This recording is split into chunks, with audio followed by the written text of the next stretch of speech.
मुझे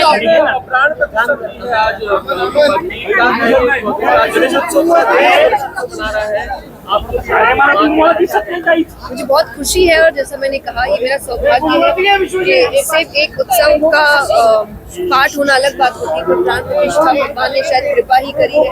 और मैं अभी बस कह रही थी कि हम भी अपने घर पर बप्पा बैठाते हैं और आज ही पूजा है और मैं हूँ नहीं घर पे, पर शायद वो मेरे मन में था जब मैं फोटो वीडियो घर पे देख रही हूँ। पर आज यहाँ प्राण प्रतिष्ठा करने के बाद मुझे ऐसा लग रहा है मैंने कुछ मिस नहीं किया, तो मेरे घर की पूजा शायद मैंने यहाँ हर साल आपके लिए क्या नया होता है गणपति महोत्सव? मुझे लगता है नया से ज्यादा मुझे हर साल बप्पा घर आ रहे हैं ये बड़ा अच्छा लगता है। जैसे हम बचपन में साल में एक बार ही नानी घर जाते थे ना, तो मुझे ऐसा लगता है बप्पा भी साल में एक बार हमारे घर आते हैं और फिर उस घर को वो कैसे विघ्नों से हर लेते हैं, संकट से हर लेते हैं, मंगलमय करते हैं।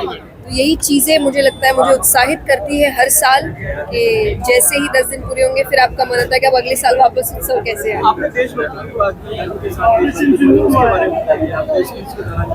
हाँ जी, मुझे जैसा मैंने कहा कि यहाँ आने के बाद आप जब इतिहास पढ़ते हैं और सब कुछ मुझे बताया गया, मुझे ऐसा लगता है मुझे भक्ति के साथ साथ देशभक्ति भी महसूस होती है यहाँ पर और ऐसा लगता है कि युवाओं को ये सब जानने की बहुत ज़रूरत है। तो मैं कहूँगी सभी ज़रूर यहाँ पर आए, जो युवा न्यूज़ के थ्रू भी देख रहे हैं, आप एक बार ज़रूर आए, यहाँ का इतिहास सुने और आपको अपने आप लगेगा कि उस उत्सव को मनाने के लिए कितनी मेहनत हुई है। इस उत्सव को हम बड़ा फॉर ग्रांटेड ले लेते हैं कि अरे हर साल तो आता है, पर इस उत्सव के लिए कितनी लड़ाई हुई है, कितने लोगों ने मेहनत की है, ये आपको यहाँ जानने को मिलता है। तो ये मुझे यहाँ बड़ा महसूस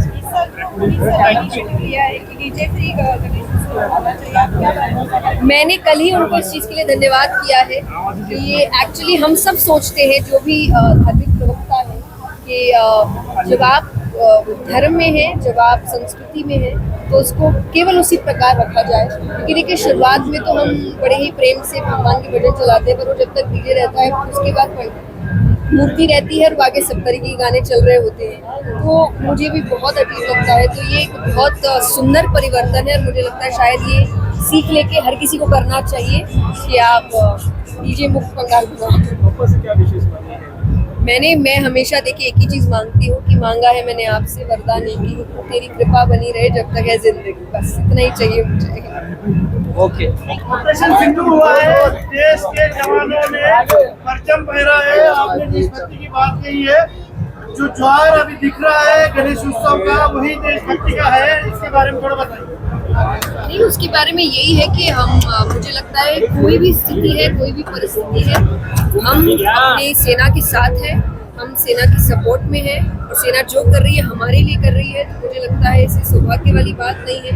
ये बड़ा आसान है ये कहना अपने घर पे बैठकर कि अरे हमें इसकी ज़रूरत नहीं है, हमें उसकी ज़रूरत नहीं है। इससे पूछिए जो सरहद पे लड़ रहे हैं, तो मैं तो हमेशा उनके साथ खड़ी हूँ। अगर वो कोई फैसला लेते हैं तो सोच समझ के लेते हैं, हमसे ज़्यादा समझदार है हर वक्त। और बड़ी खुशी है कि जो जीत हमने हासिल की है सेना के माध्यम से, बहुत गर्व महसूस होता है कि हम भारतीय हैं और भारत की सेना इस प्रकार हमारी रक्षा कर रही है कि हम सो रहे होते हैं, सुबह उठ के पता चलता है कि मिसाइलें आई थी और सेना ने उनको हटा भी दिया और किसी को पता भी नहीं चला, चैन से सब सोते रहे।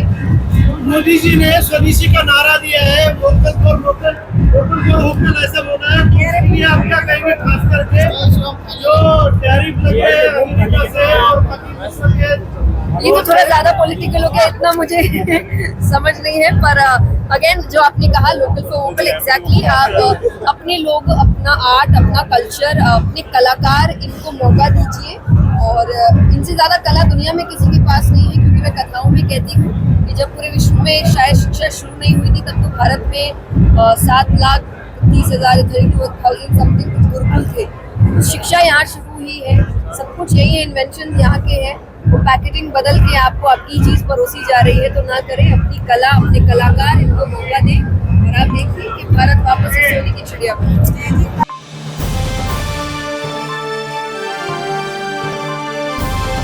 समाजकारण, प्रशासन आणि राजकारणातल्या अचूक विश्लेषणासाठी बखर लाईव्हच्या सोशल मीडिया प्लॅटफॉर्म्सना लाईक, फॉलो आणि सबस्क्राईब करा।